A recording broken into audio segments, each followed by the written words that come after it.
Farosat maktabda o'qitilmaydi.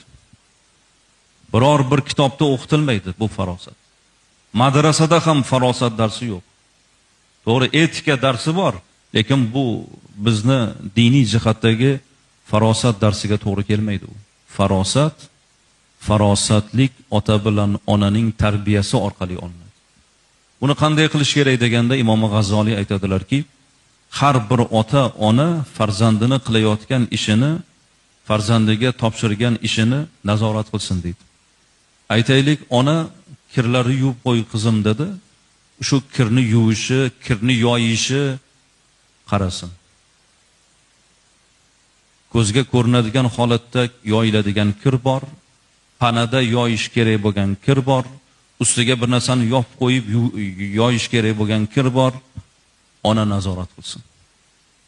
Ota o'g'liga bir ish buyursin-da, o'sha ishini nazorat qilsin. Ishida kamchilik bo'layaptimi? Bolam mana bu bunaqa emas, bunday qilgin.